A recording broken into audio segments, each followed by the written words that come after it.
Morning aspirants, today's news. First news, Gindi's Children's Park closed after outbreak of avian flu.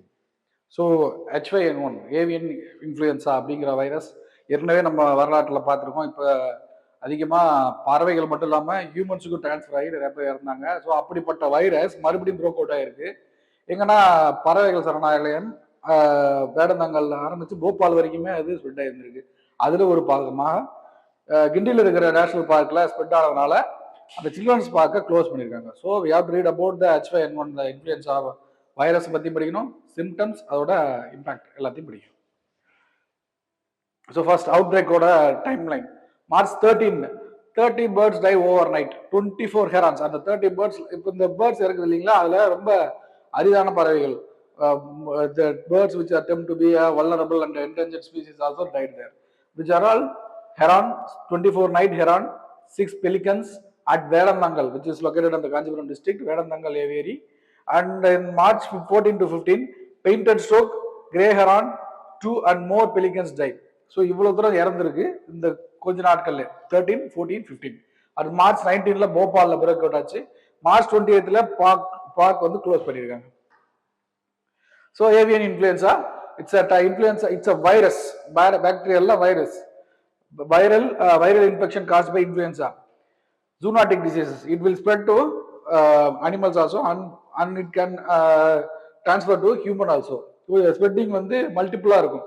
பேர்ட்ஸ்ல ஆரம்பிச்சு mammals, humans எல்லாருக்குமே அது spread ஆகிறதுக்கு வாய்ப்பு ஜாஸ்தி. ஸோ அப்படிப்பட்டதுல டைப்ஸ், 2 டைப்ஸ். ஹியூமன் புரோட்டீன்ஸ், அந்த வைரஸ் வந்து அட்டாக் பண்றது ஹியூமன் புரோட்டீன்ஸ். அந்த ஹியூமன் புரோட்டீன்ஸ் என்ன, ஹீமோகுளூட்டினின் அண்ட் நியூராமினிடேஸ், இந்த 2 புரோட்டீன் டைப்ஸ் தான் அட்டாக் பண்ணுது இந்த வைரஸ். ஸோ HPI-னா ஹை பேத்தஜெனிக், ஃபேட்டல் ரேட் ரொம்ப அதிகமா இருக்கிறது H5N1, H5N8, H7N9. Fatal rate கம்மியா இருக்கிறது H9N2. நம்ம கிட்ட இப்ப எக்ஸ்போஸ் ஆகிருக்கிறது என்னன்னா H5N1. எப்படி ஸ்ப்ரெட் ஆகுது? It can spread to various mode, like bird to bird. இதுதான் பிரைமரி ரூட். ஸ்ப்ரெட் அதிகமா நடக்கிறது இந்த பேர்ட் டு பேர்ட் தான். And bird to human via close contact. பறவையோட எச்சத்தினால இருக்கலாம், பறவையோட சிறகு, பறவையோட ரத்தம், எதனால மூலமா வேணா பரவலாம்.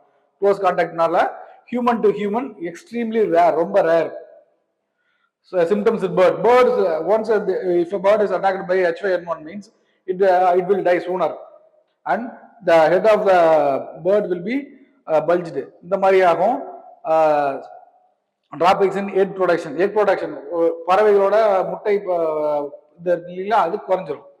சிம்டம்ஸ் இன் ஹியூமன்ல இருக்க சிம்டம்ஸ், ஃபீவர், காஃப், நிமோனியானா ஒரு கோல்டு ஃபீவர் மாதிரி, நிமோனியா, அக்யூட் ரெஸ்பிரேட்டரி, இவ்வளோ சிம்டம்ஸ் வரும் once they have been attacked by H5N1 virus.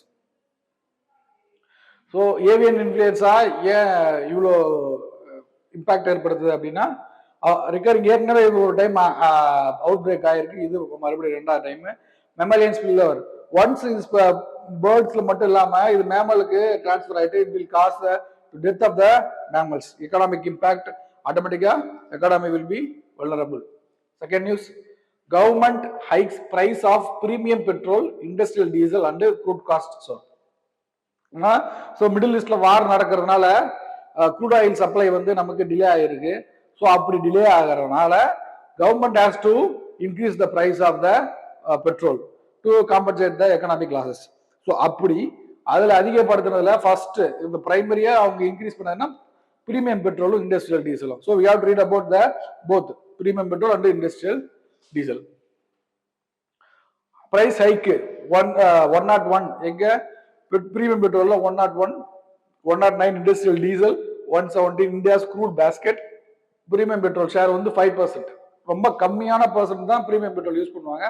So அதுல நம்ம அதிகப்படியா பிரைஸ் இன்க்ரீஸ் பண்றதால பெருசா சேஞ்சஸ் ஒன்றும் இருக்காது. So government versus opposition, so இது பொலிட்டிக்கலாக நடக்கிற ஒரு விஷயம். பிரைஸ் ரைஸ் ஏற்றுறதுனால அப்போசிஷன் கிரிட்டிசைஸ் பண்றாங்க. So what is premium petrol? Premium பெட்ரோல்னா அந்த octane content will be high in that petrol and it will be used only on the luxurious vehicle. அப்போ the composition of using premium petrol will be less amount only. அப்போ அதுல அதிகமாக price increase பண்றதால எக்கானமில ஒன்றும் பெருசா impact ஏற்படுத்தாது. அது மட்டும் இல்லாமல் common man won't be affected by the rising of petrol price of premium petrol price.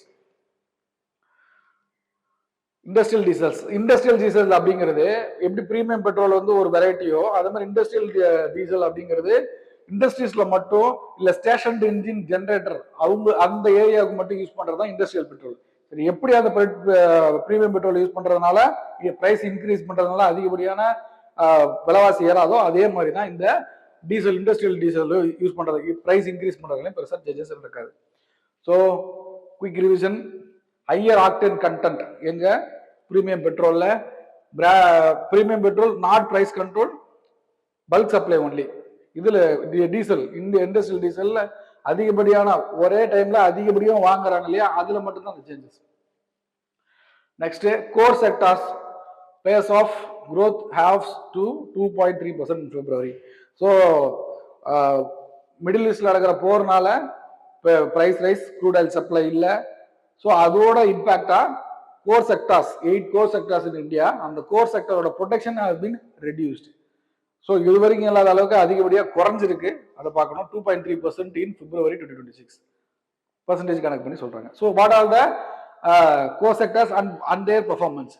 Cement 9.3% reduction ஆயிருக்கு, steel 7.2%, crude oil 5.2%, natural gas, refinery products, fertilizers 3.4%. What are the 8 core industries? So the core industries நம்ம specification வைக்கும்போது if at all அந்த 8 இண்டஸ்ட்ரீஸ்ல எந்த ஒரு changes நடந்தாலும் it will impact economy adversely. So எல்லாமே core அப்படிங்கிறது ஒரு பேஸ், எக்கனாமிக் ப்ரொடக்ஷன்ல பேஸா இருக்க முடியும். பேஸா இருக்கிற industries cement, fertilisers, refinery products, இது எல்லாமே இப்போ ரிஃபைனரி ப்ராடக்ட்ஸ்னா பெட்ரோலியம் ப்ராடக்ட்ஸ். பெட்ரோலியம் ப்ராடக்ட்ஸ்க்கு ஒன்ஸ் அதோட பிரைஸ் இன்க்ரீஸ் ஆச்சுன்னா ஆட்டோமேட்டிக்காக கன்சூமர் ப்ராடக்ட்ஸ் எல்லாமே ஃபுட்டாக இருக்கட்டும், டியூரபிள் குட்ஸாக இருக்கட்டும், எல்லாத்தோட பிரைஸ் இன்க்ரீஸ் ஆகுது. So if at all any changes in the 8 core industries means it automatically impact the whole economy. அதனால தான் அந்த 8 செக்டார்ஸ் மட்டும் பிரித்து வச்சிருக்காங்க. அண்ட் பீரியடிக்கலா IIP industrial sector index of industrial ப்ரொடக்ஷன்ல கோர் செக்டார்ஸோட ப்ரொடக்ஷனை பற்றியும் நம்ம ரிலீஸ் பண்ணுவாங்க. ஸோ அப்படி இண்டெக்ஸ் ஆஃப் இண்டஸ்ட்ரியல் ப்ரொடக்ஷன்ல அவுட்புட் கொடுக்குறாங்க இல்லையா, எவ்வளோ ப்ரொடக்ஷன் ஆகிருக்குன்னு, அதில் almost 40% of industrial production will be contributed by that 8 core industries alone. அப்போ அந்த 8 இண்டஸ்ட்ரீஸ் அவ்வளோ முக்கியம். ஸோ அதோட இம்பார்ட்டன்ஸ் என்னன்னா support infrastructure, supply essential raw material, have multiplier effect on manufacturing and service. So sectors, refinery products, petrol products, electricity, steel, coal, crude oil, natural gas, cement and fertilizers. So and IIP release பண்றது யாரு? Release பண்றது office of economic adviser under ministry of commerce. இது கொஸ்டினா வர வாய்ப்பு ஜாஸ்தி. எந்த மினிஸ்ட்ரிக்குள்ள ரிலீஸ் பண்றாங்க? Ministry of commerce and industry. So base year calculate பண்றது பேசிக் இயர்ஸ் வேணும் இல்லையா. ஸோ அப்படி இந்த வருஷத்தோட ஐஐபி ரிலீஸ் பண்றாங்கன்னா it might be compared with the base year. அப்படிப்பட்ட பேஸ் இயர் எதுன்னா 2011 to 12. ஸோ ஆல்மோஸ்ட் ஏற்கனவே பார்த்த மாதிரி கோர் செக்டரோட contribution 40%. So films drop. So நம்ம இந்த கோர் செக்டார்ஸ்ன்னு சொல்லி நம்ம 8 செக்டார்ஸ் பார்த்துருக்கோம் இல்லையா. ஒரு சில sectors it might look like a core sector but it is not.